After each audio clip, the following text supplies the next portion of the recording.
Okay, Professor Imbar, thank you very much. You are staying with us to discuss related developments.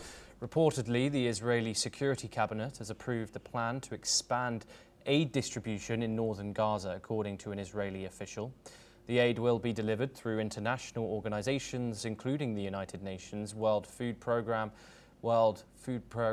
Deputy Executive Director Carl Skau met Israeli officials last week and also visited Gaza City to assess the Humanitarian Foundation situation. Skau said Israel currently allows 100 truckloads of food a day through the Netzarim corridor and Erez crossing, though Erez was closed last week after WFP reported its trucks were hijacked by armed Gazans. He added that if a ceasefire is reached, WFP can mobilize 500 to 600 trucks into Gaza within 24 hours. We're now once again joined by Professor Imbar to discuss these updates. Professor Imbar, this has been a conflict. This has been very visual in the modern age that we live in now. Images captured from the Gaza Strip have been terrible to see. People starving, reports of people starving. The organizations like the United Nations constantly asking for access to Gaza, to access aid into Gaza for the people who need it the most. Is allowing 100 trucks of food a day anywhere close to meeting the basic survival needs of Gaza's civilian population of 2 million people, especially given the UN that says that hundreds of trucks, 500 to 600 trucks, are needed daily? Well, the UN is not a reliable source. After all, it's a pro-Palestinian organization. So I wouldn't give much weight to what the UN is saying.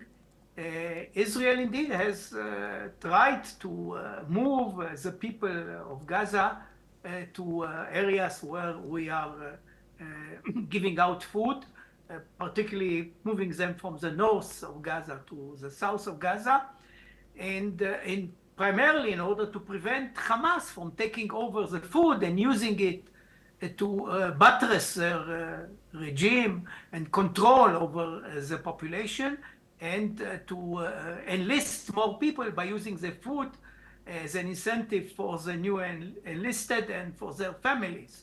So this is something that we are trying to stop. So far, we are not 100% successful, and I think now, with the change of strategy in Gaza, we are trying to be stricter in our policy not to allow food to areas where Hamas is in control. Those areas are being diminished by the advance, quite slow advance, Professor, of the Israeli forces. Professor, what is your opinion on the possibility that the United Nations might once again be delivering food into Gaza? We've obviously seen the Gaza Humanitarian Foundation hand out aid quite disastrously in reported circumstances. So what is your view that the United Nations might resume its operations in the Gaza Strip? I think that this is a negative development. The UN has employed many Hamas people in the past, UNRWA, for example. So the UN is seen in Israel as a hostile organization that is trying to undermine Israel's efforts to uproot Hamas from Gaza. And we don't want a neighbor that is Hamas-like. And the UN is basically helping Hamas. Therefore, the United Nations has denied that claim, though. Gaza again. Okay. I'd say the United Nations has stated that it is not part of Hamas in any way, but that is a statement from them. Okay. We move on to another development now.